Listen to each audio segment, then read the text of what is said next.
갈라디아 4장 20절로 20절 말씀 하겠습니다.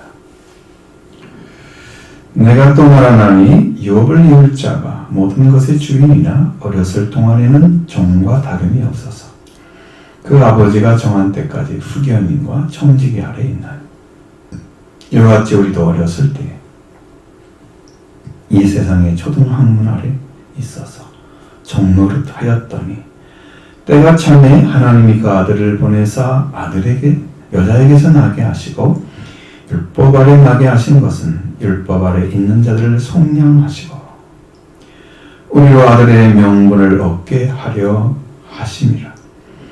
너희가 아들이므로 하나님이 그 아들의 영을 우리 마음 가운데 보내사 아빠 아버지라 부르게 하셨느니라. 그러므로 네가 이후로는 종이 아니요 아들이니 아들이면 하나님으로 말미암아 유업을 받을 자니라. 그러나 너희가 그때는 하나님 알지 못하여 본질상 하나님이 아닌 자들에게 종노릇 하였더니 이제는 너희가 하나님을 알 뿐 아니라 하나님의 아신 바 되었거늘 어찌하여 다시 약하고 천박한 초등학문으로 돌아가서 다시 그들에게 종노릇 하려 하느냐. 너희가 날과 달과 절기와 해를 삼가 지키니 내가 너희를 위하여 수고한 것이 헛될까 두려워하노라. 형제들아 내가 너희와 같이 되었은즉 너희도 나와 같이 되기를 구하노라. 너희가 내게 해롭게 하지 아니하였느니라. 내가 처음에 육체 약함으로 말미암아 너희에게 복음을 전한 것을 너희가 아는 바라. 너희를 시험하는 것이 내 육체에 있으되 이것을 너희가 업신여기도 아니하고 보지도 아니하고 오직 나를 하나님의 천사와 같이 또는 그리스도 예수와 같이 영접하였도다. 너희의 복이 지금 어디 있느냐? 내가 증언하노니 너희가 알 수만 있었더라면 너희의 눈이라도 빼어 나에게 주었으리라. 그들이 내가 너희에게 참된 말을 함으로 원수가 되었느냐? 그들이 너희에게 대하여 열심내는 것은 좋은 뜻이 아니요 오직 너희를 해안시켜 너희로 그들에 대하여 열심을 내게 하려 함이라. 좋은 일에 대하여 열심으로 사모함을 받음은 내가 너희를 대하였을 때뿐 아니라 언제든지 좋으니라. 너희 자녀들아 너희 속에 그리스도 영상을 이루기까지 다시 너희를 위하여 해산하는 수고를 하나니 내가 이제라도 너희와 함께 있어 내 언성을 높이려 함은 너희에 대하여 의혹이 있음이라. 아멘. 하여튼 제가 이제 말씀을 계속 해보면서 또 어떤 말씀과 차이가 많이 나서 여러분들이 잘 들으셔야 하게 될 것 같아요. 17절 말씀을 잘 들으셔야 21절 이하의 말씀이 다 열려집니다. 단어 하나를 잘못 번역하는 바람에 성경을 바꿔놨어요. 그래서 그렇습니다. 자, 지난 주일에 말씀드렸을 때 그때 개념 중에 초등교사, 관리자가 있었죠. 두 가지가 다 있었죠. 관리자라고 했습니다. 초등교사. 갈라디아 4장에서 후견인과 청지기라는 개념을 이용해서 상속자에 대한 말씀을 전하려고 하는 것이죠. 그래서 이들이 아버지라 그러는 아들이 되었다고 선언합니다. 어떤 자리에 세워지는가 보십시오. 또 사람이 종이 되는 것은 하나님이 아닌 자들에게 종이 되는 것이다. 하나님을 알지 못해서 원성으로 하나님이 아닌 것들에게 종이 되는 것에 대해서 사도 바울은 이제는 하나님을 알고 있는데 왜 초등학문에 속하려고 하느냐고 되물었습니다. 사도 바울은 갈라디아 여러 교회 성도들에게 너희가 하나님을 알고 있는데 왜 세상의 초등학문으로 돌아가려고 하느냐고 분노하고 있습니다. 그래서 자신이 수고한 것에 대해서 너무 헛될 것 같은 생각이 들어요. 그러니까 당황하는 거죠. 여기 보면 당황하려는 말이 써 있어요. 염려하고 또 그들의 신앙을 의심하고 있는 세 가지 단어가 다 그들이 하는 말이죠. 그런 다음에 내가 너희와 같이 되었으니 너희가 나와 같이 되기를 원한다. 이렇게 말합니다. 바울은 육체의 약함을 가지고 있었던 것 같아요. 성경상으로 그렇게 크게 나타나지 않지만 그렇습니다. 그래서 하나님이 천사와 같이 그 그리스도와 같이 너희 나를 영접했는데 너희는 뼈들 정도로 나를 영접하고 사랑했던 너희가 변질되는 것에 대해서 이제 바울은 다시 너희 속에 그리스도의 형태가 갖춰지기까지 해산의 진통을 겪고 있다 라고 고백을 합니다. 여러분, 이건 다시 낳는 걸 의미하는 거예요. 바울은 음성을 변화라는 이유는 너희에 대해서 의심이 있기 때문이다 라고 말합니다. 자, 바울의 고백과 그의 판단은 결단코 복음을 전하면서 한 발짝도 물러서지 아니하고 그들에게 그리스도의 형태를 갖추기까지 해산의 고통을 겪고도록 진통을 겪어서라도 갈라디아 성도들이 다시 돌아오기를 바라는 아주 간절한 마음을 전해주고 있는 거예요. 여러분, 세상에 사람이 다시 난다는 것 어렵죠? 새 사람이 됐어요? 어렵죠? 본질적으로 새 사람이 됐어요? 이것은 더 어려워요. 그냥 마음 좀 바꿔서 철이 안 들었던 사람 철이 들어 살았다. 그런 사람이 새 사람이 됐다 그러죠? 대부분이. 근데 거기서 하나님 관계에서 새 사람이 됐다. 이것은요, 더 어려워요. 하나님이 절대적인 은혜가 필요합니다. 이 자리까지 가야 되는 거예요, 지금. 우리가. 이 말씀 들어보면. 먼저 유업을 유지하고 상속자가 아들의 명분을 완전히 얻어가는 과정을 말씀해 주고 있습니다. 먼저 1절로 5절의 말씀을 들어보겠습니다. 내가 또 말하나니 유업을 이을 자가 모든 것의 주인이나 어렸을 동안에는 종류가 다름이 없어서 그 아버지가 정한 때까지 후견과 청지기 아래에 있나니 이와 같이 우리도 어렸을 때 이 세상의 초등학문 아래에 있어서 종노릇 하였더니 때가 참에 하나님이 그 아들을 보내사 여자에게서 나게 하시고 율법 아래 나게 하신 것은 율법 아래 있는 자들을 속량하시고 아들의 명분을 얻게 하려 하심이라. 아멘. 자, 이 말씀이 이렇게 되어 있어요. 제가 지금 말하나니 상속자는 모든 것들의 주인이나 미성년자이었을 동안에는 종과 다르지 아니하여 하니 그의 아버지의 미리 정하신 때까지 후견인과 청지기 아래 있느니라. 이렇게 우리도 미성년자 동안에 이 세상의 초등학문 아래 종이 되었었느니라.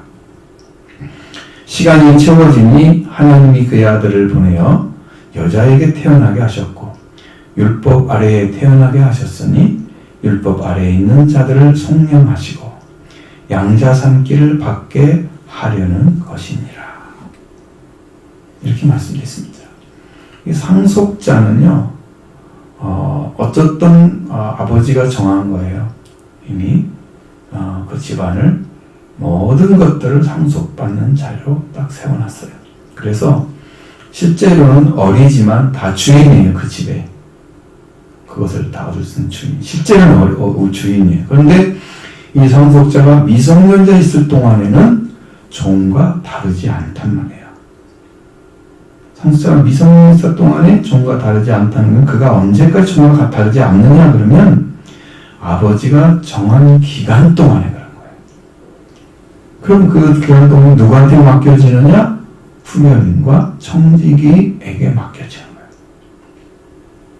거예요. 후견인은 미성년자 또는 금지산자를 보호하고 감독하는, 그리고 그 재산을 관리하기 위해서 제도에 의해서 정해진 사람을 말합니다.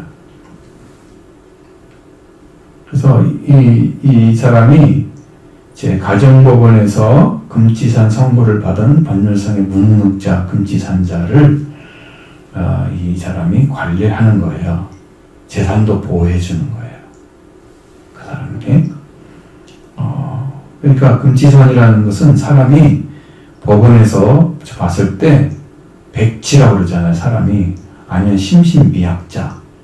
이런 사람 스스로 재산권을 쓰고 행사할 수 없어. 처분하도 못하게. 왜? 잘못하게 사람들 다 속아 넘어가고 사기당하죠. 그를 못하게 하기 위해서 법원에서 정해주는 거예요.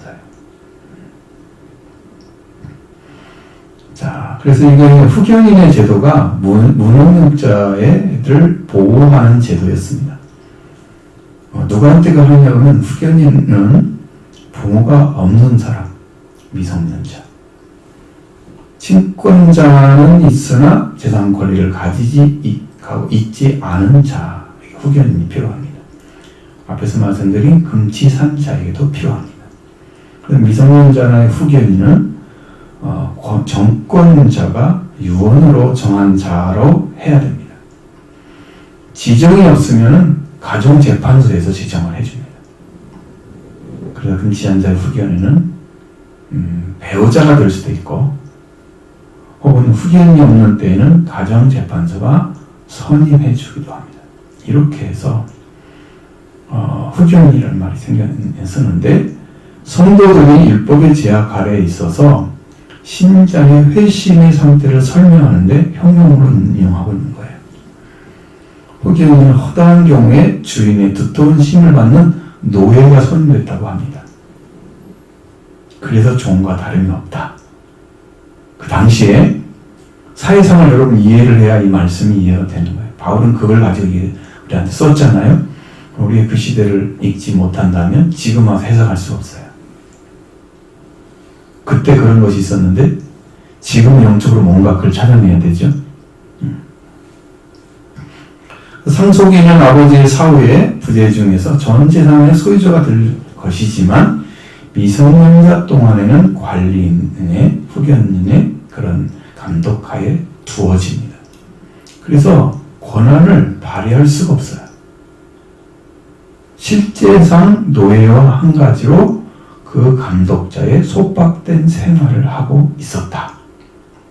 이게 후견인 거예요. 자, 우리들도 마찬가지로 그리스도가 오기까지는 율법이나 이교적인 습관으로 속박 아래 있게 되는 거예요. 그럼 여러분 신앙이 그리스도 오기 전의 삶과 그리스도에 온 후의 삶이 딱 갈라지는 거예요. 빛과 어둠처럼. 네? 죽음과 생명처럼 딱 갈라지는 거예요. 그리스도 오길까지는 청직이나 후견인 아래 둔다는 거예요. 상속자이지만 미성년 동안에 영적으로 청지기 아래 있다고 합니다. 청지기 아래. 청지기는 오늘날의 관리인과 같은 존재입니다.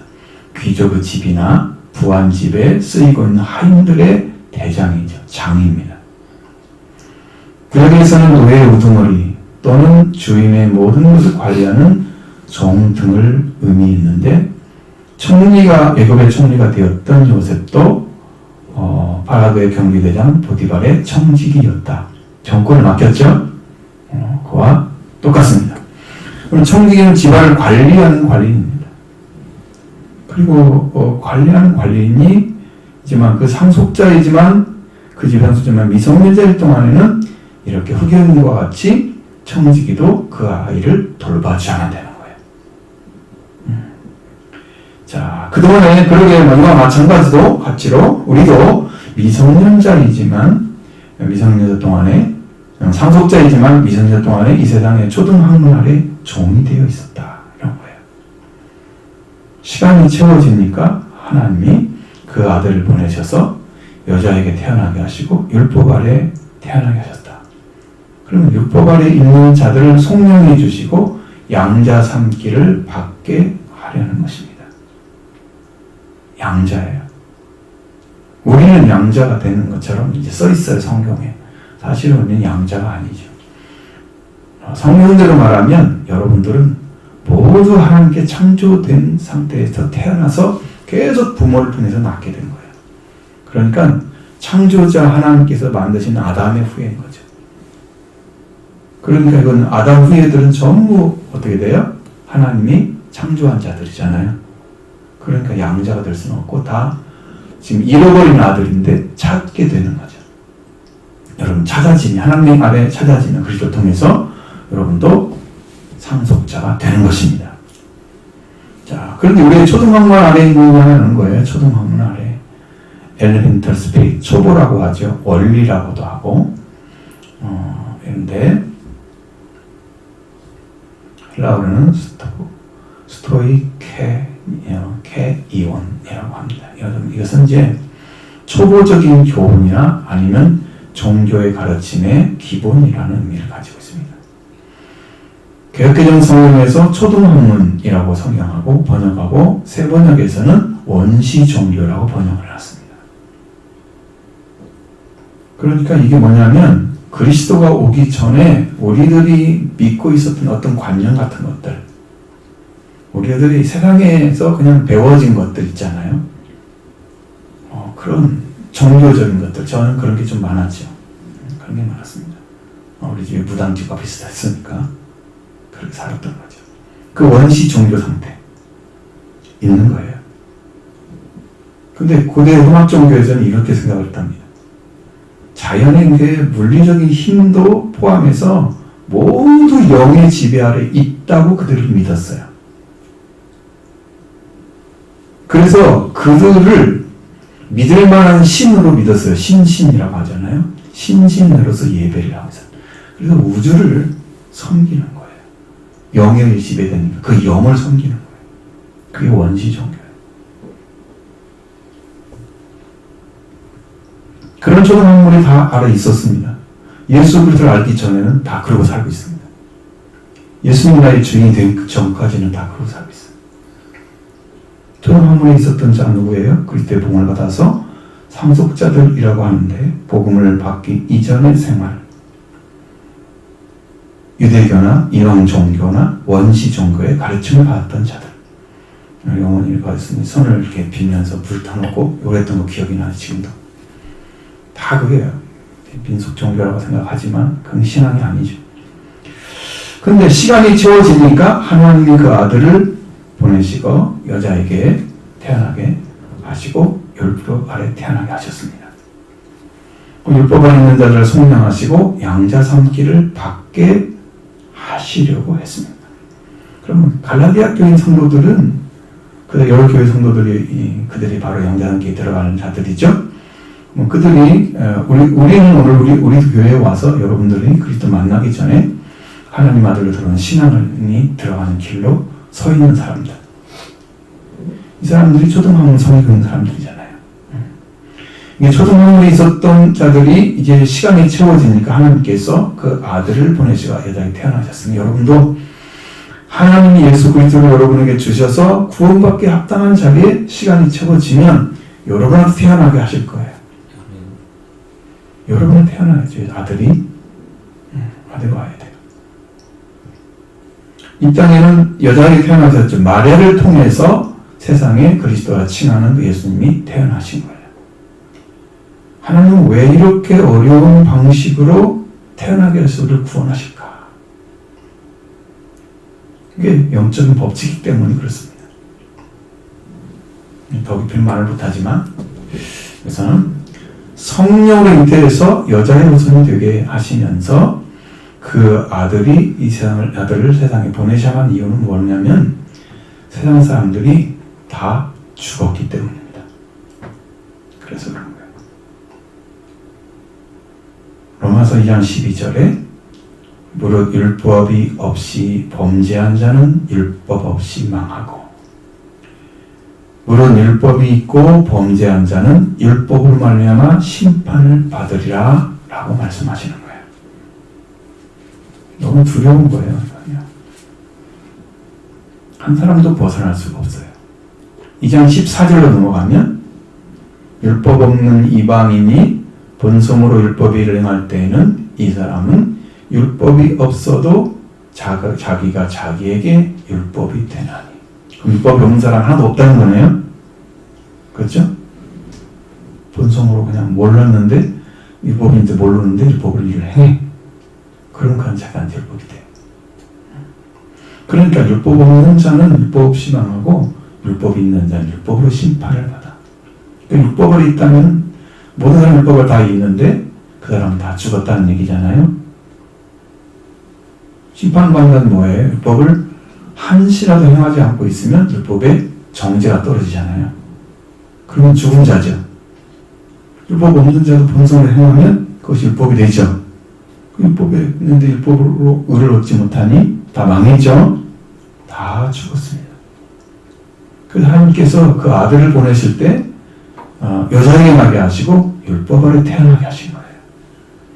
왜냐하면 율법 아래 있는 자들을 다 속량을 해주셔야 하기 때문에 이들을 구원하지 않으면 모든 사람이 다 죽어버리는 거예요. 멸망을 당하는 거예요. 살 길이 없어요. 그 아들 율법 아래 태어나신 것은 율법인 자를 속량하시고 양자 삼기를 받게 하려고 그렇게 하신 거예요. 율법 아래 있는 자들은 모든 사람을 가리키고 있습니다. 율법이 있는 자들은 율법으로 심판을 받고 율법에서는 율법을 자기가 자기의 율법이 되고 모든 사람은 율법 아래 있고 온 세상의 죄 아래 다 가두어져 있습니다. 그래서 하나님의 심판에서 벗어날 수가 없는 거예요. 율법을 아래에 보내셔서 아들이 태어나게 하시고 율법을 있는 자를 속량하시고 우리에게 양자 삼기를 주신 거예요.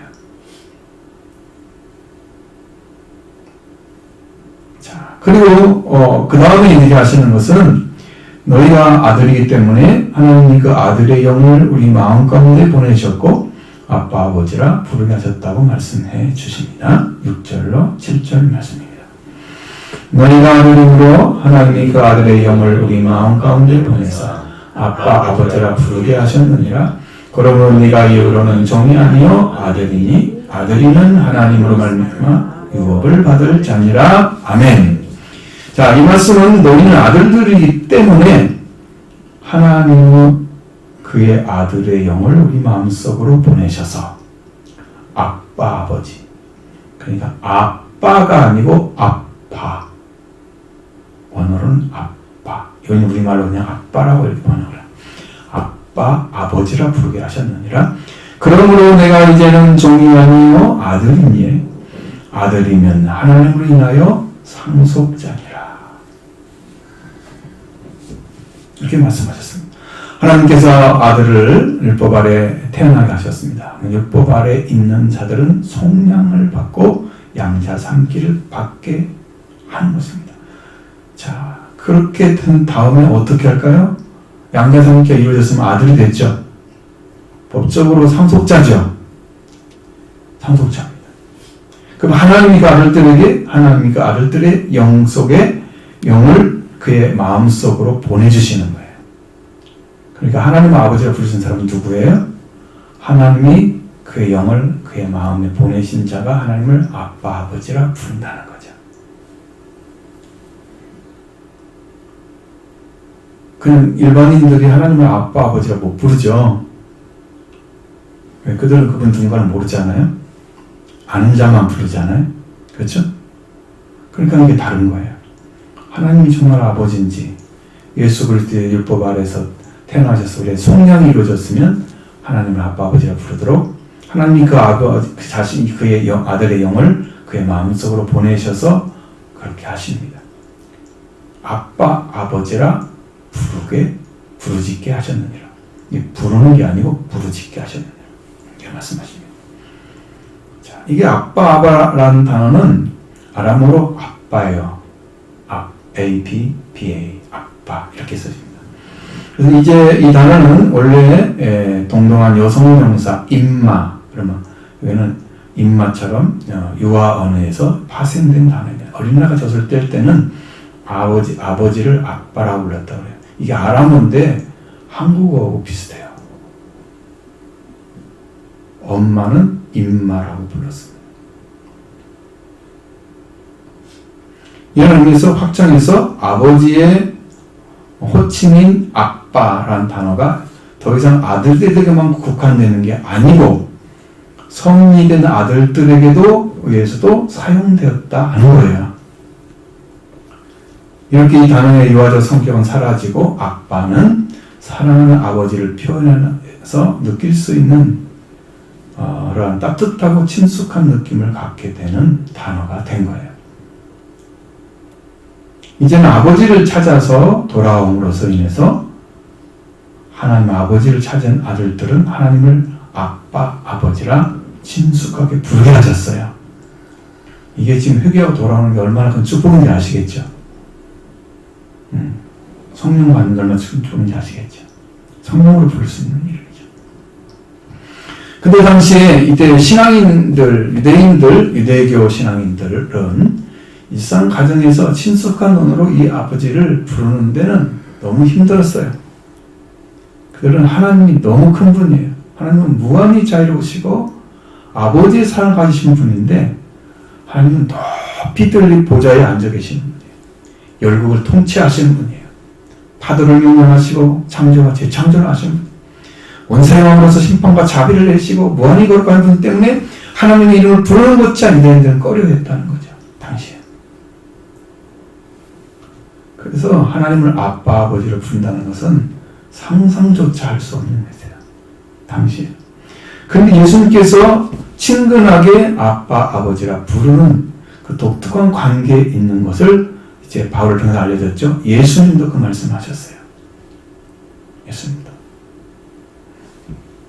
하나님을 향한 무한한 신뢰를 가지고 있는 거예요. 순종하는 태도를 가지고 있는 아빠라고 불러요. 하나님은. 이게 권위가 없는 게 아니에요. 엄청난 권위를 가지고 있어요. 하나님을 아버지라 부르게 하시라고 말씀을 해주시죠. 초대교회에서도 이 아빠라고 이름을 불렀던 거예요. 주기도문 생각할 때도 그게 나오잖아요. 근데 이제 그는 아빠라고 하지 않지만 로마서 8장 14절이나 15절 갈라디아서 6절 말씀도 아빠라고 부르는 거 나오죠. 그리스도를 통해서 우리를 아들로 삼으셨어요. 그 증거가 성령 받은 증거를 보고 성령을 받은 사람이 그걸 증거를 해주는 거예요. 하나님을 아빠, 아버지라 부른다. 예수님과 마찬가지로 교회에서도 하나님을 아빠, 아버지라 부르게 하셨다는 거죠. 내가 너에게 아버지가 되고 너희는 내게 자녀가 되리라. 고린도후서 8절의 말씀들이 말씀하시는 거죠. 하나님을 아빠, 아버지라 부르짖게 하셨고, 그러므로 이제는 네가 이제는 종이 아니다, 아들이다. 만일 아들이면 하나님으로 인하여 상속자니라. 여러분, 이 자리가 아빠, 아버지라 부르는 분에게 상속자의 자리를 주십니다. 성령으로 부르는 자 되기 원합니다. 성령 받으셔야 돼요. 하나님께 첫 번째 율법을 주셨고 아담의 아내와 함께 첫 번째 율법을 범했을 때 율법을 어긴 자가 됐습니다. 그래서 하나님께서 저주와 죽음을 명령했습니다. 만약에 이 아담의 같은 저주와 죽음을 그대로 가진 일과 그대로 망한다면 단 한 사람도 구원받을 사람이 없게 되는 거예요. 큰일이죠. 영영 구원의 기회가 놓쳐지는 거죠. 그런데 하나님께서 아브라함을 선택을 하시잖아요. 그 후손들을 통해서 하나님께 나아가는 길을 열어주시기 위해서 시내산에서 법을 내려주시는 거예요. 이것을 율법이라고 합니다. 우리는 근데 이건 원래는 이 법을 법률이라고 해야 맞아요. 일반 언어예요. 영어로 룰이니까. 헬라어로는 노모스. 근데 이 단어가 법률하기는 법률 원칙입니다. 근데 세상의 법과 구분하기 위해서 법률을 율법으로 바꾼 거예요. 그래서 교회 용어가 된 거예요. 교회 용어가 할 때는 법률인 거예요. 그냥 룰이에요. 영어 성경은 다 룰로 나왔죠. 교회 쓰는 말로 쓰는 게 아니에요. 한국에서는 이렇게 바꿔놨어요. 이 율법은 시내산에서 중자인 모세를 통해 내려준 거예요. 이것으로 어떤 일이 생겼을까요? 율법을 지키면 하나님께서 받아주시고 지키지 못하면 율법의 저주가 내려옵니다. 하나님과 관계가 율법을 흠없이 지키고 따름으로 하는 관계가 이루어지거나 아니면 버림받는 일이 율법에서 이루어지는 거예요. 그 율법을 항상 지키지 않으면 저주를 받게 됩니다. 항상 지킬 수 있어야만 됩니다. 흠과 티가 없이 지켜야 되는 거죠. 근데 여러분 생각해 보세요. 바울은 율법을 아는 사람이죠. 열심히 바울은 스스로 말하기를 나는 율법으로는 바리새인이요 율법의 의로는 흠이 없는 자라고 얘기했습니다. 그런데 왜 그리스도를 믿으면서 율법에 대해서는 죄를 깨닫는 것이라고만 얘기하고 율법으로 의로는 없는 것을 완전히 부정을 하시는 거예요. 그리스도를 믿어보니까 이게 발견된 거예요. 깨달으신 거예요. 그전에는 몰랐던 거죠. 율법을 그렇게 열심히 지켰는데 하나님 관계가 하나도 안 이루어졌어요. 의를 얻으면 하나님 관계가 이루어지는 거거든요. 올바른 관계가. 우리 교회가 올바른 관계가 이끌어가는 교회잖아요. 이렇게 가는데 그걸 못 가는 거예요. 의를 얻으면 갑니다. 바울이 그걸 깨달은 거예요. 그리스도를 믿고 나서 부활의 주님을 만나고 나서 의롭다함을 얻었던 거예요. 그래서 그가 아브라함의 의를 발견하게 됩니다. 성경을 통해서. 자신도 그리스도를 믿는 걸 의롭다 하심을 얻은 것을 확실하게 알았습니다. 그래서 하나님께서 그리스도라 부르는 하나님의 아들을 통해서 율법을 있는 자들을 속량해 주시고 양자 삼기를 받게 하시는 것. 또 하나님을 아빠 아버지라 부르짖게 하는 것도 알게 된 거예요. 깊이 알게 된 거예요. 그리고 하나님을 인해서 상속자가 된 것까지 그는 가지고 있었습니다. 이미 상속자예요. 바울은 이 복음을 전하면서 하나님께서 율법을 알지 못했던 하나님 알지 못했던 삶을 살았던 그런 사람에 대해서 이렇게 말씀해 주고 있습니다. 8절로 11절의 말씀 보십니다.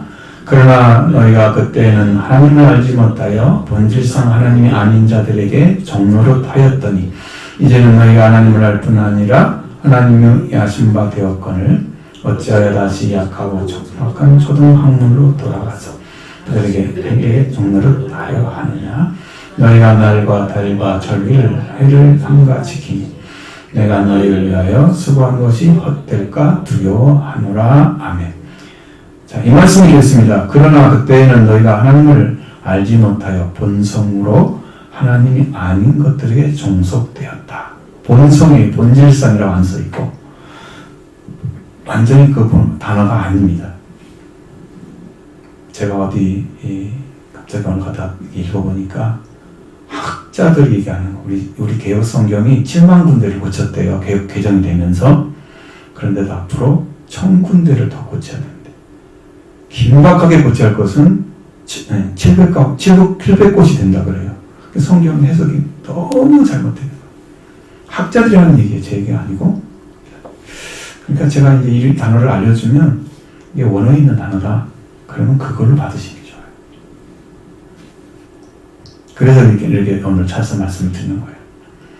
이제는 너희는 하나님 알았다. 너희는 하나님에 대해 알게 되었는데 어떻게 무력하고 천한 초등학문에게 돌아가서 그들에게 섬기려 하느냐. 너희가 날과 달과 절기와 해를 지키고 있다. 내가 너희를 위하여 수고한 것이 혹시나 헛되지 않을까 두려워하고 있다. 라고 말씀하고 있습니다. 이렇게 읽어집니다. 8절 상반절에 보면 그러나 그때에는 그때라고 써있죠. 그때 너희가 하나님의 말씀에서 그때는 어느 때를 가리킬까? 하나님을 알지 못하는 본성으로 하나님 아닌 것들에게 종속되어져 있는, 종속이라면 종이 되어서 살고 있는 거죠. 그런 시기였다는 거예요. 여러분, 하나님 알지 못하면 본성으로 어디를 찾아가요? 하나님이 아닌 걸 찾아가요. 뭔가를 의지해야 되니까 사람이. 본성이 그래요. 저는 이제 초등학교 6학년 정도 제가 기억이 나는데 지금도 기억이 나는데 제가 뭘로 기억나면 인생의 허무함을 느꼈어요. 왜 이렇게 허무하지? 뭐가 없는 것 같아. 세상에 뭐가 없는 것 같아. 어떻게 살아야지? 나를 인도하는 존재가 없으면 저는 못 살 것 같아요. 교회도 안 다녔던, 물론 전도를 많이 왔는데 잘 안 다녔던 그때 당시에는 그걸 느꼈어요. 그냥 어린아이가 뭘 알겠어 안다고 하면. 근데 본성을 알았어요. 부모들이 하는 거나 뭘 의지하는 것들이 다 그건 부질없는 거예요. 내 마음에 정리가 됐어요. 그렇게. 본성을 알아요. 하나님 아닌 것들을 찾아가면 허무해요. 왜 저렇게 살아야지? 철학자는 철학자가 되는 거예요. 자, 하나님 안에 종속이 되어 있는 자신을 사람들이 발견할 수 있을까요? 못하겠죠.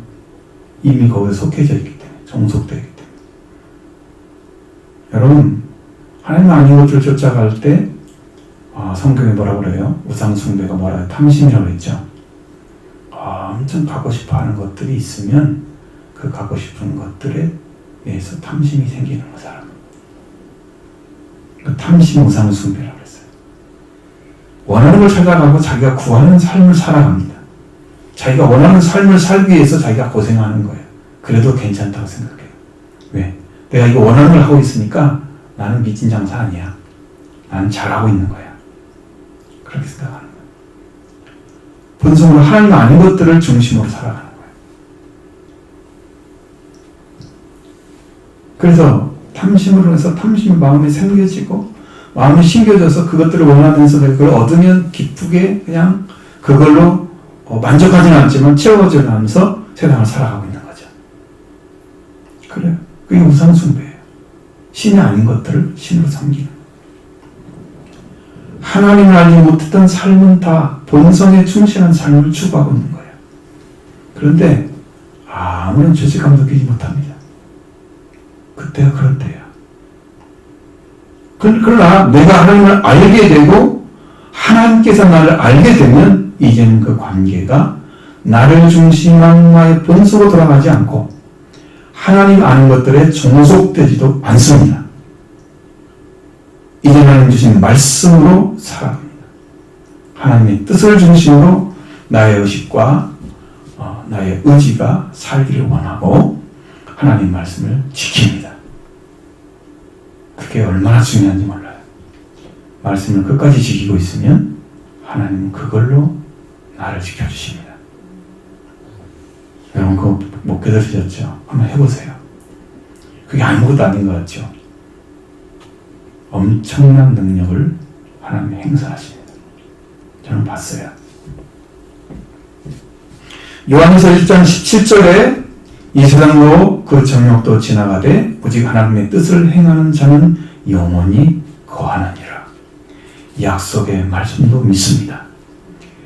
갈라디아 교회 성도들을, 여러 교회 성도들은 하나님을 알고 있는데도 하나님께서 그들을 알고 계신데도 그들은 무력하고 참은 초등학문으로 돌아가서 그것들을 섬기려고 합니다.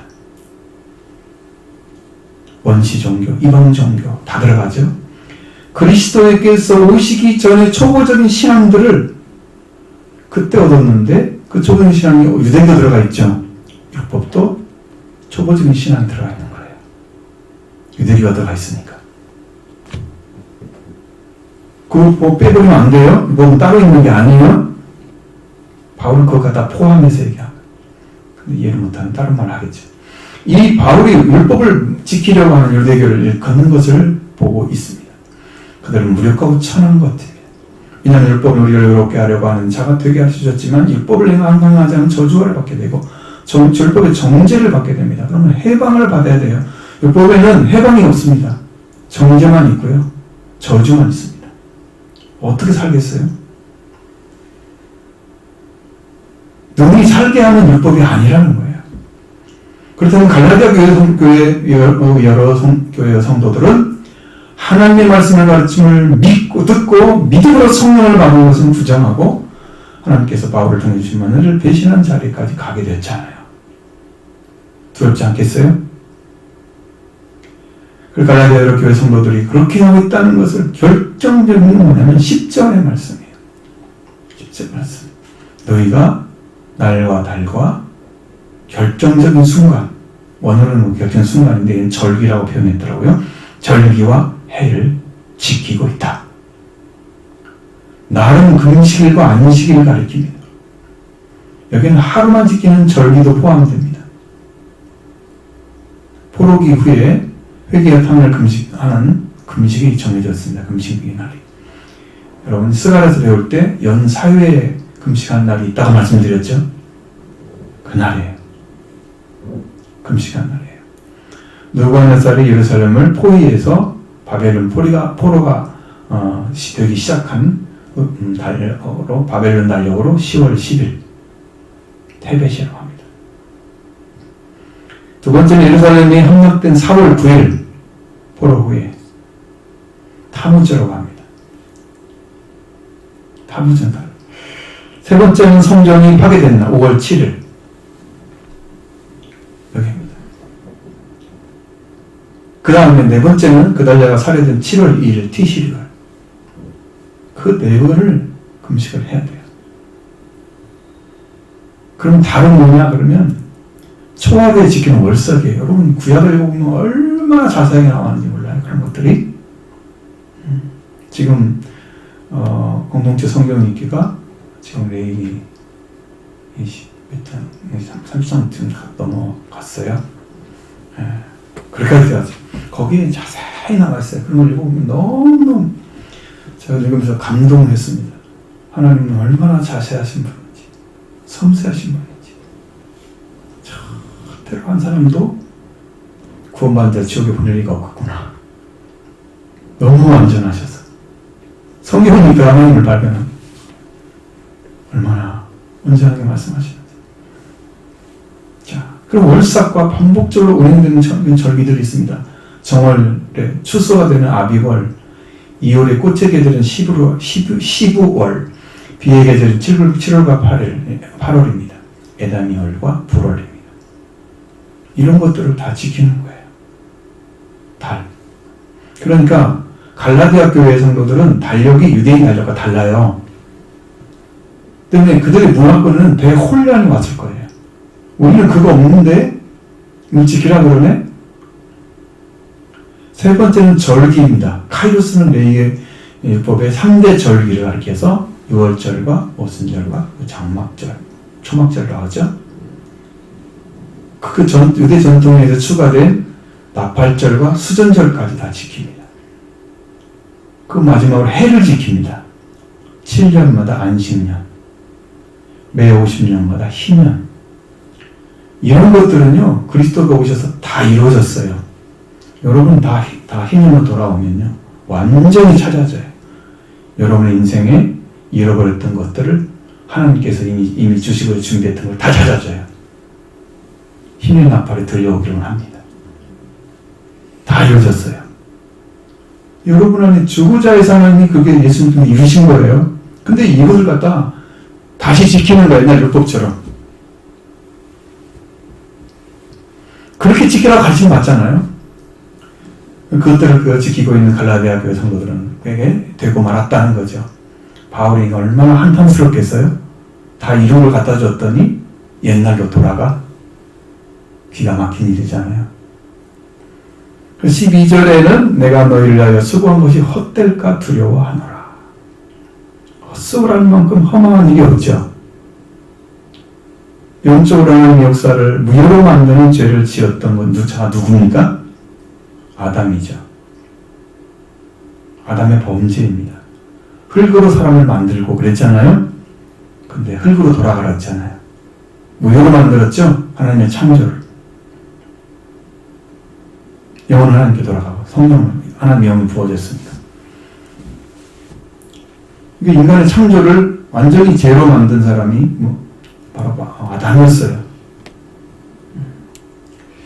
얼마나 두려운 일인가요?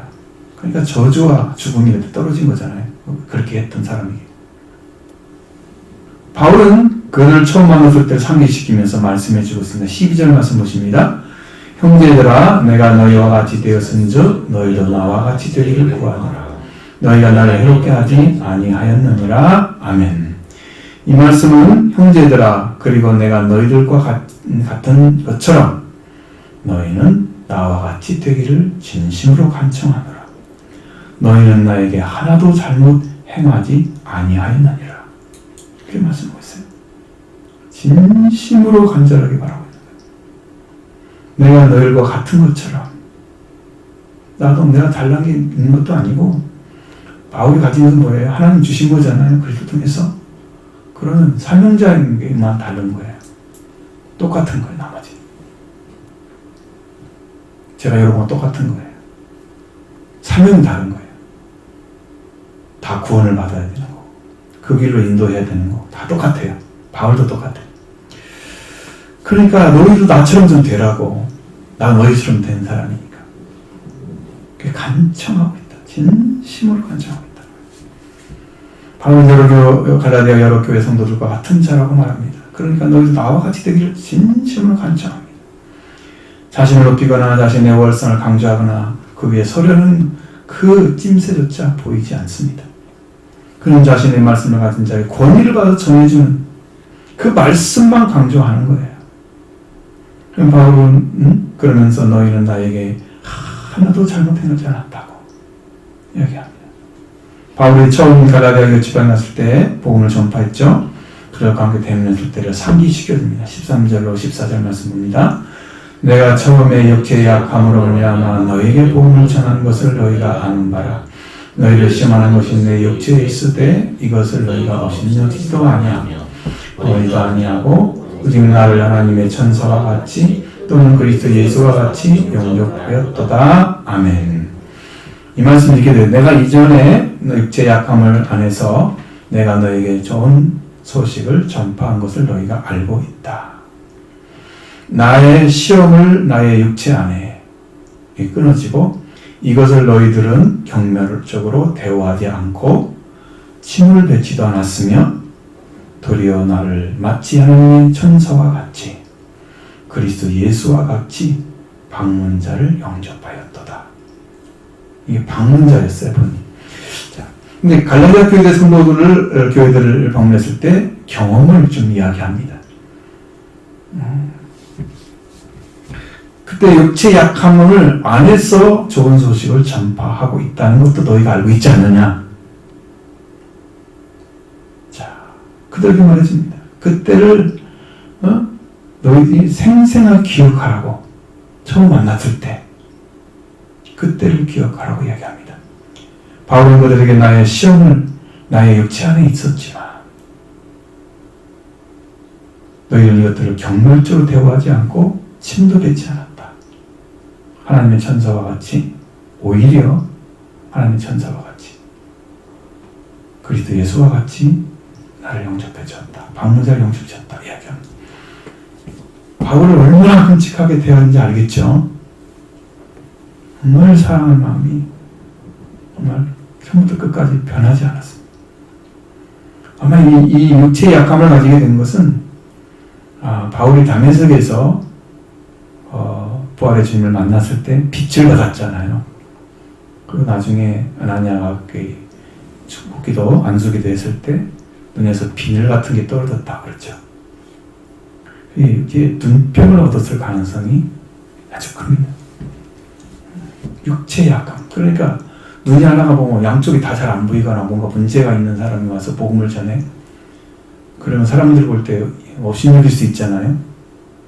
저는 눈병신이네. 우리 옛날 말로 그게 좀 좋지 않은 말이지만 그렇게 말하잖아요. 뭔 어디가 병신이니 막 그렇게 욕하니 우리 옛날 사람들도 그렇게 제가 어렸을 때 그런 기억이 나요. 천하게 여기고 좀 몸이 안 좋으면 그런 사람 취급도 않고 놀리고 이렇게 됐던 것도 기억하잖아요. 그렇게 됐을 건데 경멸적으로 대하지 않는 거예요. 침도 뱉지 않아요. 눈병을 가진 바울에게 침도 뱉지 않아요. 하나님의 천사와 같이 그리스도 같은 너를 방문자 자신을 영접했다는 것을 상고하고 있습니다. 그런 너희들에게 복이 어디 있느냐고 묻고 있습니다. 15절 말씀 보십니다. 너희의 복이 지금 어디 있느냐? 내가 너에게 증언하노니 너희가 할 수만 있었더라면 너희의 눈이라도 빼어 나에게 주었으리라. 아멘. 자, 이렇게 말씀하고 있습니다. 너희의 복이 그러면 무엇이냐? 내가 너에게 확증하노니 만일 가능하다면 너희의 눈들을 뽑아내어 나에게 주었을 것이다. 이렇게 말했습니다. 분명히 말씀하시는 거예요. 그들은 바울을 대접하는 자들이었어요. 그들이 들음에서 성령을 받았잖아요. 말씀을 듣고 나서. 말씀으로. 그럼 그 복이 어디 있어요? 너희 복이 그러면 무엇이냐? 성령 받은 게 복인데. 내가 너희에게 확증하는데 만일 가능하다면 너희 눈들을 뽑아내서 나에게 주었을 것이라고 전해주고 있습니다. 그렇게 간절하게 사모했던 사람, 배신하는 배신자의 자리다. 상상해보세요, 여러분들. 그럼 바울의 심정이 이해가 되잖아요. 성령 받으면 얼마나 중요한데. 그들 죽어갈 때까지 복음을 듣고 좋은 태도가 있었지만 그들이 얼마나 바울을 위해서 있는지 알 수 있죠? 근데 이전에 제가 카페를 한번 간 적이 있어요. 여러 카페를 갔지만 그때는 여러 교단들의 목사님이 모였던 카페에 갔습니다. 그 카페상이 어느 그 교회 장로님이라고 그랬어요. 근데 저 장로님은 교회에다가 자기 도장을 맡기고 산대요. 그 얘기를 하는 거예요. 깜짝 놀랐잖아요. 그런 사람은 얼마나 있을까? 저런 분이라고. 그렇게 뜨겁게 신앙생활을. 생각을 해보니까 교회에서 필요하면 당신의 재산을 내놓겠다. 얼마라도. 응? 그런 얘기잖아요. 그런 의지를 가진 분이잖아요. 얼마나 뜨거우면 그렇게 할 수 있을까? 그들이 바울이 전한 복음을 바르게 이해했으면 이런 초등학문에 들어가지 않았을 것입니다. 3장 1절에 말씀 것처럼 이해가 부족한 갈대아 사람들아. 그 말이 맞죠? 그렇습니다. 무엇을 열정적으로 가자는 데서 밝히 말씀해 줍니다. 16절 18절 말씀 보십니다. 그는 내가 너에게 참된 말을 함으로 원수가 되었느냐? 그들이 너에게 대하여 열심을 내는 것이 좋은 뜻이 아니고 오직 나를 지켜 너희로 그들에게 대하여 열심을 내게 하려 함이라. 좋은 일에 대하여 열심으로 사모함을 받으면 내가 너희를 대하였을 뿐 아니라 언제든지 좋으니라. 아멘. 자, 이 말씀이 이렇게 되어 있어요. 자, 그러므로 내가 너에게 진리를 말함으로 적이 있는 자가 되었다. 원수란 말은 적이 있다는 의미. 그들이 너희를 열심을 내는 것은 올바른 것이 아니요. 도리어 너희를 내쫓아 열심을 내게 하고자 함이라. 좋은 것에 대하여 열정적이다. 내가 너희를 향하여 있을 때뿐 아니라 항상 좋은이라 이렇게 해서 이제 좋은이라로 바뀌었죠. 우리 성경은. 자, 그렇게 외치고 있습니다. 바울의 신령을 보세요. 내가 너 진리를 말함으로 너희가 적이 있는 자가 됐다. 원수가 되었다는 거예요. 나를 원수시 여기고 있다. 진리를 말해줬는데 나를 원수로 여긴다는 거예요. 진리를 받아주는 자가 아니라 진리를 받게 하는 자가 됐잖아요. 얼마나 고통스럽겠어요? 그러면서 이렇게 그 선생들이 너에게 열심히 하는 것은 올바른 것이 아니라고 확실하게 말해줍니다. 그들이 갈라디아 교회를 가르치는 것은 올바른 것이라면 율법에 가는 것이 아니고 초등학문에 돌아가는 것도 아니었을 것입니다. 그들이 올바른 것을 했으면 성도들을 일깨워서 더 회개하고 성령 받는 일, 은혜의 삶을 살도록 도와줬을 것입니다. 올바른 게 아니죠. 그러니까 오히려 지금 그들이 열심을 내서 갈라디아 성도에게 지금 바울을 통해서 가르침 받아 믿음으로 성령 받은 그것을 다시 구약으로 돌아가게 하는 그것이 분명하기 때문에 올바른 것이 아니었습니다. 근데 그걸 구분할 수 있나요, 없나요? 못하고 있는 거예요. 이해가 부족한 갈라디아 사람들아.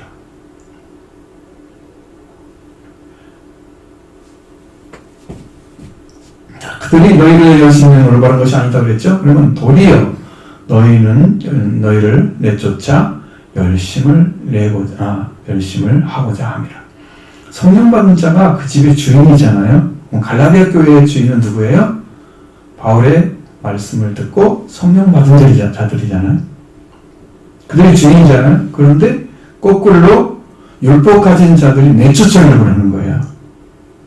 이간시켰다는 말이 아니고 내쫓아라는 단어예요. 그게. 여기를 이해 못하면 21절 이하의 말씀 이해 못해요. 여기를 이해하시면 21절 이하의 말씀을 이해합니다. 그렇게 중요합니다. 이간시킨 게 아니고요. 내쫓은 거예요. 자기들이 마치 교회 주인처럼 지도자가 없으니까 처음 세워진 교회잖아요. 지도자 없겠죠. 근데 그들이 와서 선생님으로 가면서 그 돌아가게 하는 거예요. 그리고 너를 내쫓자. 이거 아니야. 이렇게 할례 받아야 돼. 너희들은 그러면 구원 못 받아. 이렇게 가르치고 있잖아요. 이걸 쫓아가야 됩니까? 그들의 태도가 중요해요. 중요합니다. 열심을 내는 것들은 그 열심이 정말 좋은 게 아니라 잘못된 올바른 게 아니라. 자, 바울 사도는 분명히 합니다.